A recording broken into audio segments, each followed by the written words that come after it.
Winner ang bagong kanta ni Bel Mariano na Like You. Mabinta ang pre-save at pre-order ng kanta niya sa mga leading music streaming platform. Inaabangan na rin ang live performance ni Bel ng nasabing kanta.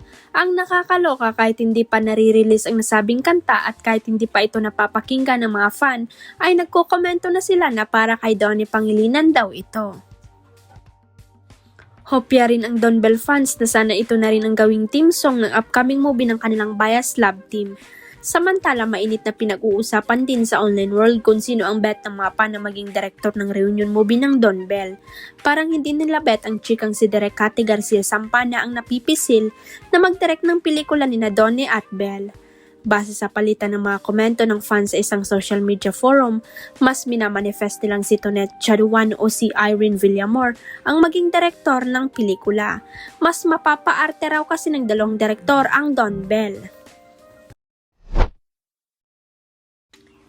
Inilantad na ni Maris Racal ang totoong kwento sa likod ng viral na larawan nila ni Gian Bernardino.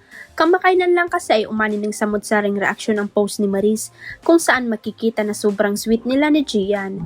May hawak-hawak pang bulaklak ang dalaga at sinabi sa caption, "Plot twists." Lumabas isang BTS video na ang lahat ay bahagi lang ng prank para sa kanyang bagong music video.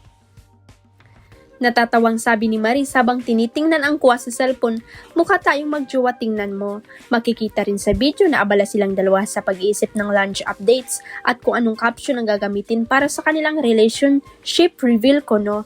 Pabiro niyang ngirit, "What if mag-fluff to archive agad?" Ibinunyag din ni Maris na siya ang bumili ng malaking bouquet ng ginamit sa shoot. Nagulat pagdating ni Maris sa laki ng bulaklak, ani Gia na hindi nakaiwas sa pagtawa sa pangyari. Sa uli, nagkasundo silang gamitin ang caption na plot twist para maging misteryo sa publiko. "It's all about the friendship that we made," biro ng dalawa habang ipinagdiriwang ang naging prank na nagpasaya sa fans.